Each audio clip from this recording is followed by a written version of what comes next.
Size reduction. Size ரிடக்ஷனுடைய definition என்னென்னா, நம்மளுடைய particles, நம்ம ட்ரக்ஸுக்காக எடுக்கக்கூடிய பார்ட்டிகிள் சைஸ் வந்து இர்ரெகுலராகவும் ஒரு ஹார்டாகவும் பெருசாகவும் இருக்கும். அந்த சைஸை வந்து நம்ம ரெடியூஸ் பண்ணணும். பிக்கர் பார்ட்டிகளாக இருக்கக்கூடியதை ஸ்மாலர் பார்ட்டிகிள்ஸாக நம்ம சேஞ்ச் பண்ணணும். அதுதான் சைஸ் ரிடக்ஷன். அது மட்டும் இல்லாமல் நமக்கு தேவையான சைஸுக்கும் ஷேப்புக்கும் மாற்றுறதுக்காக நம்ம என்ன பண்ணுவோம்னா, எக்ஸ்டர்னல் ஃபோர்ஸை வந்து நம்ம அப்ளை பண்ணுவோம். சைஸ் ரிடக்ஷனுக்கு இன்னொரு பேர் கம்யூனிஷன் அப்படின்னு சொல்கிறாங்க. சைஸ் ரிடக்ஷனுடைய ப்ராசஸ் ஆஃப் சைஸ் ரிடக்ஷன் ரெண்டு விதமான மெத்தட் இருக்குது. ஒன்று ப்ரெசிபிடேஷன் மெத்தடு, இன்னொன்று வந்து மெக்கானிக்கல் மெத்தடு. ப்ரெசிபிடேஷன் மெத்தடில் நம்ம என்ன பண்ணுவோம்னா, சப்ஸ்டன்ஸை சால்வனில் போட்டு டிசால்வ் பண்ணுவோம். அதுக்கடுத்து அதை மிக்ஸ் பண்ணுவோம். நல்லா மிக்ஸ் பண்ணிவிட்டு அடுத்து இன்னொரு சால்வெண்ட் ஆட் பண்ணுவோம். இப்படி ஆட் பண்ணுறது மூலமாக நம்மளுடைய மெட்டீரியல் வந்து ப்ரெசிபிடேஷன் ஆகும். அதுக்கப்புறம் நம்ம வந்து சைஸை ரெடியூஸ் பண்ணிடலாம். இது எதிலெல்லாம் பயன்படுத்துவாங்கன்னா, கால்சியம் கார்பனேட்டு, பல்கான ட்ரக்ஸுக்கெலாம் இந்த மாதிரி மெத்தடை பயன்படுத்துவாங்க. மெக்கானிக்கல் மெத்தடில் எப்படி இருக்குன்னா, சப்ஸ்டன்ஸை எடுத்துக்கிட்டு ஒரு மெக்கானிக்கல் ஃபோர்ஸ் மூலமாக ஹேமரு இந்த மாதிரி உடைக்கிறது மூலமாக நம்மளுடைய சைஸை வந்து நம்ம ரெடியூஸ் பண்ணுவோம். உதாரணமாக சொல்லப்போனால் ட்ரை கிரைண்டிங் அப்படிங்கிற ப்ராசஸை வந்து டேப்லெட்டு கேப்சூல்ஸ்லாம் யூஸ் பண்ணுவாங்க. இதே மாதிரி வந்து வெட் கிரைண்டிங்னு ஒன்று இருக்குது. இந்த மாதிரி ப்ராசஸ்லாம் வந்து மெக்கானிக்கல் மெத்தட்ஸ்குள்ளே வரும். இந்த சைஸ் ரிடக்ஷனுடைய அட்வான்டேஜஸ் என்னென்னா, நமக்கு வந்து யூனிஃபார்மிட்டி கிடைக்கும். எல்லா டேப்லெட்டும் ஒரே மாதிரி இருக்கும். எல்லா சப்ஸ்டன்ஸும் ஒரே மாதிரி நம்ம மாற்றிக்கலாம் சைஸ் ரிடக்ஷன் மூலமாக. அதுக்கடுத்து இது சாலிடுக்குன்னு சொன்னால் இது லிக்விடை பொறுத்த வரைக்கும் அதனுடைய ஃப்ளோ வந்து யூனிஃபார்மாக இருக்கும். லிக்விடில் உள்ள பார்ட்டிகல்ஸ், சஸ்பென்ஷனில் உள்ள பார்ட்டிகல்ஸ் எல்லாமே ஒரே மாதிரி இருந்துச்சுன்னு சொன்னால் அதனுடைய ஃப்ளோவும் ஒரே மாதிரி இருக்கும்.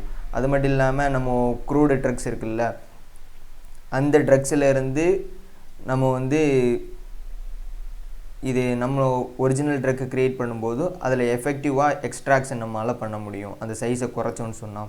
அது மட்டும் இல்லாமல் நம்ம சைஸ் ரெடியூஸ் பண்ணுறது மூலமாக, குறிப்பிட்ட ஷேப் கொடுக்கறது மூலமாக அந்த ட்ரக்கை நம்ம வந்து ட்ரை பண்ணும் பொழுது இர்ரெகுலராக இருந்துச்சுன்னு சொன்னால் இர்ரெகுலராக ட்ரை ஆகும். இதே நம்ம சைஸ் ரெடியூஸ் பண்ணி கரெக்டான ஷேப்பு கொண்டு வந்தோன்னு சொன்னால் எல்லா பக்கத்துலேயும் ஈவனாக ட்ரை ஆகும், எஃபெக்டிவ் ட்ரையிங் இருக்கும். அது மட்டும் இல்லாமல் இதனுடைய ஸ்டெபிலிட்டி, அதனுடைய ஃபிசிக்கல் ஸ்டெபிலிட்டி வந்து அதிகமாகும்.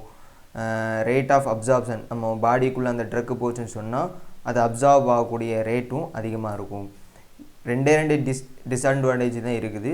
ஒன்று, ட்ரக்கு வந்து வேஸ்ட் ஆகும், நிறைய பார்ட்டிகல்ஸ் வந்து கீழே சிந்தும், இந்த மாதிரி டிகிரடேஷன் ஆகும், அது ஒரு disadvantage.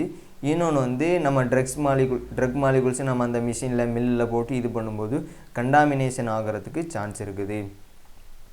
Principal of size reduction 4 விதமான பிரின்சிபல் இருக்குது. ஒன்று கட்டிங்கு, கம்ப்ரெஷனு, இம்பேக்டு, ஆட்ரிபியூஷன் அப்படின்னு சொல்கிறாங்க. கட்டிங்னு சொன்னால் ஷார்ப் பிளேடை வச்சு நம்மளுடைய மெட்டீரியல்ஸை கட் பண்ணுறோம். இது எங்கே நடக்கும்னா கட்டர் மில் அப்படிங்கக்கூடிய மில்லில் நடக்கும். கம்ப்ரெஷன் சொன்னால் நம்மளுடைய மெட்டீரியலை 2 ரோலருக்கு நடுவில் வச்சு ஒரு ப்ரெஷரை கொடுத்து அதை க்ரஷ் பண்ணுவோம், உடைப்போம். இது வந்து கம்ப்ரெஷன் சொல்கிறாங்க. இது வந்து ரோலர் மில்லில் நடக்கும். இம்பேக்ட் அப்படிங்கிறது வந்து ஒன்றும் இல்லை, ஹேமர் இருக்குல்ல, நம்ம ஹேமரோ அல்லது ஏதோ ஒரு ஹெவியான மெட்டீரியல்ஸை வச்சு ஹை ஸ்பீடில் நம்மளுடைய மெட்டீரியல்ஸை பிரேக் பண்ணுவோம். இதுதான் வந்து இம்பேக்ட் அப்படின்னு சொல்கிறாங்க. இது வந்து ஹேமர் மில்லில் நடக்கும். ஆட்ரிபியூஷன் அப்படிங்கிறது வந்து ரெண்டு பாருக்கு நடுவில் நம்முடைய மெட்டீரியல்ஸை வச்சு ரப்பிங் மூலமாக, உராய்வு மூலமாக அந்த சைஸை வந்து அதனுடைய சைஸை வந்து நம்ம ரெடியூஸ் பண்ணுவோம். இது வந்து எங்கே நடக்கும்னா ஃப்ளூயிட் எனர்ஜி மில்லில் நடக்கும். இதுதான் இம்பேக்ட்னு சொன்னால் ஒரு ஹேமரோ ஒரு பாரையோ வச்சு இந்த மெட்டீரியலை நம்ம ஃபோர்ஸ் கொடுக்கும்போது அடிக்கும் பொழுது நமக்கு வந்து இந்த மெட்டீரியல்ஸோடைய சைஸு குறையிறதுக்கு வாய்ப்பு இருக்குது. ஆட்ரிபியூஷன் நம்ம ரப்பிங்னு சொன்னோம், மேலே ஒரு பார் இருக்குது, கீழே ஒரு பார் இருக்குது. இந்த 2 பாரும் ஆப்போசிட் சைடில் மூவ் ஆகும் பொழுது உள்ள மெட்டீரியல்ஸோடைய சைஸு ரெடியூஸ் ஆகும். அதே மாதிரி ஷியர், அதாவது கட்டிங், நம்ம ஒரு மெட்டீரியல்ஸை எடுத்துக்கிட்டு 2 பாரை வச்சு கட் பண்ணுறோம், இதுதான் கட்டிங். கம்ப்ரெஷன் அப்படின்னா 2 பார், அதாவது மெட்டீரியல்ஸை நடுவில் வச்சுக்கிட்டு ஆப்போசிட் சைடில் 2 பாரையும் நம்ம மூவ் பண்ணும் பொழுது, மேலே எங்கேயும் மூவ் பண்ணும் பொழுது கம்ப்ரெஷன் மூலமாக அதனுடைய சைஸ் வந்து ரெடியூஸ் ஆகுது. 5 விதமான மில் இருக்குன்னு சொன்னோம். 5 விதமான மில் இருக்குது. Hammer mill, roller mill, colloid mill, ball mill, fluid energy mill. இதெல்லாம் எந்த மெக்கானிசத்தில் ஒர்க் ஆகுதுன்னா, ஹேமர் மில்லை பொறுத்தவரை இம்பேக்ட் தான் இருக்கும். அதாவது ஒரு ஃபோர்ஸ் கொடுத்து அந்த மெட்டீரியல்ஸை உடைக்கக்கூடியதாக இருக்கும். நம்ம ஹேமர் வச்சு அடிக்கிறோம்ல, அந்த மாதிரி இருக்கும்.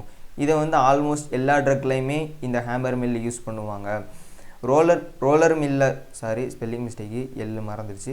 ரோலர் மில்லை பொறுத்த வரைக்கும் ஆட்ரிபியூஷன் இருக்கும். ஆட்ரிபியூஷன்னா ரப்பிங்கி, அதுக்கடுத்து கம்ப்ரெஷன்னா நமக்கு தெரியும். இந்த ரெண்டும் தான் இருக்கும். இதை மேக்ஸிமம் வந்து சாஃப்ட் மெட்டீரியல்ஸுக்காக யூஸ் பண்ணுவாங்க. கொலாய்டல் மில்லில் என்ன ப்ராசஸ் நடக்கணும், என்ன ஆக்ஷன் நடக்கும்னா, இம்பேக்ட்னா நமக்கு தெரியும், உடைக்கிறது, ஃபோர்ஸில் உடைக்கிறது. ஆட்ரிபியூஷன்னா ரப்பிங் ப்ராசஸ் நடக்கும். இந்த ரெண்டும் நடக்கும். இதை மேக்ஸிமம் வந்து பிரிட்டிலாக ஈஸியாக உதிரக்கூடிய ட்ரக்ஸுக்கு வந்து யூஸ் பண்ணிக்கிட்டு இருக்காங்க. பால் மில்லில் வந்து அதே தான், இம்பேக்டும் ஆட்ரிபியூஷன் தான் இருக்கும். இதையும் அதாவது பிரிட்டில் ட்ரக்ஸுக்கு தான் யூஸ் பண்ணுறாங்க. ஃப்ளூயிட் எனர்ஜி மில்லு வந்து இம்பேக்டும் ஆட்ரிபியூஷன் தான் இதனுடைய ஆக்ஷனு. இதை வந்து கொஞ்சம் மாடரேட்லி கொஞ்சம் ஹார்டாகவும் ஈஸியாக உடையிற மாதிரி உள்ள மெட்டீரியல்ஸுக்கு இந்த ஃப்ளூயிட் எனர்ஜி மில்லை யூஸ் பண்ணுறாங்க. Thank you for your attention.